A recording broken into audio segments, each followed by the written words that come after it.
जय हिंद दोस्तों। जन संघर्ष और आंदोलन, आइए इस चैप्टर पर हम लोग विचार विमर्श करते हैं। जी हाँ दोस्तों, विचार यानी इसमें हम लोग एमसीक्यू ऑब्जेक्टिव क्वेश्चन को देखेंगे जो कि बहुत ही ज़्यादा इंपॉर्टेंट है आपके लिए। अगर आप क्लास 10 के विद्यार्थी हो तो वीडियो का अंत तक देखिएगा। आप एक एक करके ऑब्जेक्टिव का आप समझ सकते हो आसानी से, और आपका जो ऑब्जेक्टिव दिया जाएगा यानी जो बनाए हैं वीडियो में वही आपका पूछा जाएगा। तो वीडियो को ध्यान से देखना स्टार्ट करते हैं। सबसे पहला ऑब्जेक्टिव हमारा है कि जन संघर्ष का अर्थ क्या है। ये एक सिविक्स यानी नागरिक शास्त्र का एक चैप्टर है क्लास 10 का।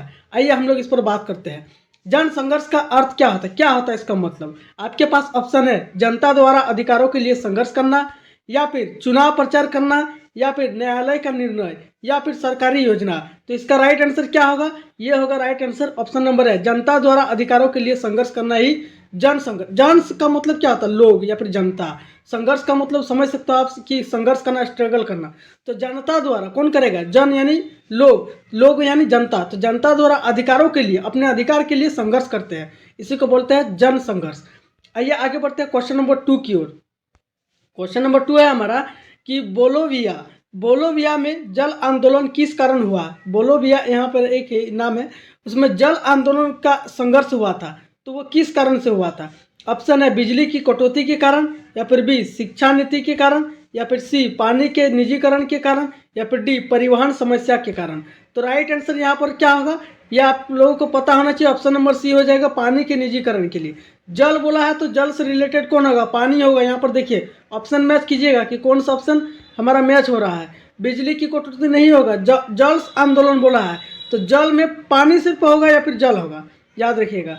पानी होगा या तो जल होगा, तो बिजली नहीं होगा इसमें, शिक्षा भी नहीं होगा, परिवहन भी नहीं होगा। तो मैंने आपको क्या बताया, ऑप्शन नंबर सी करेक्ट हो जाएगा। आगे बढ़ते हैं क्वेश्चन नंबर 3 की ओर। क्वेश्चन नंबर हमारा 3 है कि नेपोलियन ने, यहाँ पर रुकिए अच्छा तरीके से दिखाते हैं। यहाँ पर कहा गया है कि नेपाल में, सॉरी गाइस नेपोलियन बोल दिया था, नेपाल में लोकतंत्र की बहाली किस आंदोलन से हुई थी। लोकतंत्र की बहाली हुई थी किस आंदोलन से। ऑप्शन है चिपको आंदोलन, बी लोकतांत्रिक आंदोलन, सी नमक सत्याग्रह, डी किसान आंदोलन। राइट आंसर क्या होगा मेरे भाई, ऑप्शन नंबर बी लोकतांत्रिक आंदोलन यहाँ पर हो जाएगा। क्वेश्चन नंबर 4 की ओर बढ़ते हैं। क्वेश्चन नंबर हमारा 4 क्या कहता है, जरा इसे समझिए। कह रहा है कि चिपको आंदोलन जो होता है वो किससे जुड़ा था। चिपको आंदोलन किससे जुड़ा हुआ था। ऑप्शन है महिला अधिकार, बी शिक्षा सुधार, सी वन संरक्षण, डी व्यापार। राइट आंसर क्या होगा, सी हो जाएगा वन संरक्षण, यहाँ पर हो जाएगा करेक्ट आंसर। आइए आगे बढ़ते हैं क्वेश्चन नंबर 5 की ओर। क्वेश्चन नंबर 5 कह रहा है कि लोकतंत्र में जन आंदोलन क्यों जरूरी है। लोकतंत्र में जन आंदोलन, लोगों का आंदोलन करना क्यों जरूरी है लोकतंत्र में, जहाँ पर सबको अधिकार दिया जाता है लोकतांत्रिक व्यवस्था में। तो ऑप्शन है सरकार गिराने के लिए किया जाता है, या फिर बी जनता की आवाज़ उठाने के लिए, या फिर सी टैक्स बढ़ाने के लिए, या फिर युद्ध के लिए। तो हमने आपको क्या बताया कि यहाँ पर मैच करना चाहिए कि ऑप्शन मैच कर रहा है कि नहीं। यहाँ पर सबसे पहले सवाल पूछिए, पढ़िए यहाँ पर क्या दिया हुआ है। जन आंदोलन दिया गया है, तो जन का मतलब लोग होता है या फिर जनता होता है। तो जनता से यहाँ पर कौन मैच कर रहा है, ऑप्शन नंबर बी कर रहा है कि नहीं। जनता की आवाज़ उठाने के लिए बस इतना मिल रहा है, ऑप्शन नंबर बी मार दीजिए, करेक्ट आंसर हो जाएगा। सरकार गिराने के लिए नहीं होगा, टैक्स बढ़ाने के लिए, युद्ध, ये सब नहीं होगा। ऑप्शन मैच कर रहा है कि नहीं देखिएगा आप लोग, करेक्ट आंसर मार दीजिएगा फटाक से धाई से। क्वेश्चन नंबर 6 की ओर बढ़ते हैं। बोलोविया का जल आंदोलन किस शहर में हुआ। जल आंदोलन तो हुआ था, लेकिन अब बोल रहा है कि किस शहर में हुआ था। ऑप्शन है लिमा, बी सेंटियागो, सी लापाज, डी कोचाबाम्बा। देखिए नाम देखिए इन लोगों का। 6 राइट आंसर हो जाएगा डी मेरे भाई, 6 का डी हो जाएगा कोचाबाम्बा, याद रखिएगा कोचाबाम्बा। क्वेश्चन नंबर 7 हमारा पूछ रहा है कि दबाव समूह क्या करता है। दबाव समूह प्रेशर ग्रुप जो होता है, प्रेशर ग्रुप क्या करता है, इसका यहाँ पर कहा गया है प्रेशर ग्रुप यहाँ पर क्या करता है, आपको अब कहा गया है। तो यहाँ पर ऑप्शन ए कानून बनाता है, बी चुनाव लड़ता है, या फिर सी सरकार पर दबाव डालता है, या फिर डी न्याय देता है। तो दबाव समूह का काम क्या होगा, ये आपने तो यहाँ पर देख ही लिया ऑप्शन में क्या दबाव। तो राइट आंसर सी हो जाएगा मेरे भाई, यहाँ पर देखिएगा। क्वेश्चन नंबर 8 हमारा कह रहा है कि नेपाल का लोकतांत्रिक आंदोलन किस वर्ष हुआ। नेपाल में लोकतांत्रिक आंदोलन हुआ था, किस वर्ष हुआ था। तो राइट आंसर होगा ऑप्शन नंबर है 2006 को। आइए आगे बढ़ते हैं क्वेश्चन नंबर 9 की ओर। क्वेश्चन नंबर 9 है हमारे दोस्तों कि सूचना का अधिकार जो है वो आंदोलन किससे जुड़ा हुआ है। सूचना का अधिकार एक आंदोलन है, वो किससे जुड़ा हुआ है। ऑप्शन है पारदर्शिता, बी खेल, सी व्यापार, डी परिवहन। राइट आंसर होगा मेरे भाई 9 का ए हो जाएगा, पारदर्शिता के कारण। यहाँ पर आइए जुड़ा हुआ है। क्वेश्चन नंबर 10 पूछ रहा है कि जन आंदोलन का सकारात्मक प्रभाव क्या है। जन आंदोलन जो होता है, लोगों द्वारा या फिर जनता द्वारा किया गया आंदोलन जो होता है, उसका सकारात्मक प्रभाव क्या है, एक अच्छा प्रभाव। ऑप्शन है हिंसा, बी भ्रष्टाचार, सी बेरोजगारी, डी जागरूकता।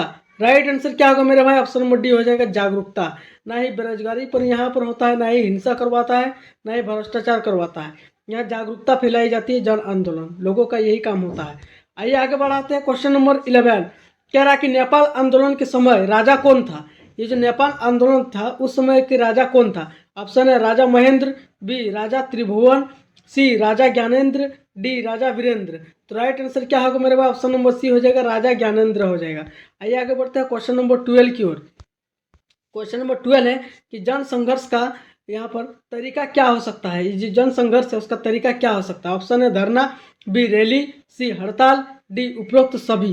तो 12 का डी हो जाएगा मेरे दोस्त। जन संघर्ष का लोगों का काम ही होता है धरना पर बैठना, रैली में जाना, रैली में यहाँ पर हड़ताल करना।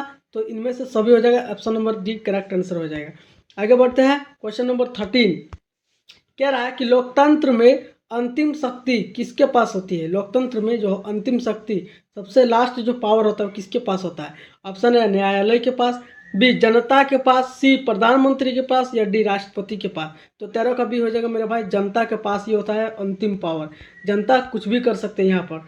आइए आगे बढ़ते हैं। क्वेश्चन नंबर 14 जन संघर्ष का मुख्य उद्देश्य क्या है। ये जो जन संघर्ष होता है उसका मुख्य उद्देश्य क्या है, उसका मकसद क्या है। ऑप्शन है मनोरंजन, बी खेल, सी व्यापार, डी अधिकार प्राप्त करना। तो 14 का यहाँ पर डी हो जाएगा, अधिकार प्राप्त करना ही जनसंघर्ष का मुख्य यहाँ पर उद्देश्य होता है, कि वो अपने अधिकार को यहाँ पर ले ले।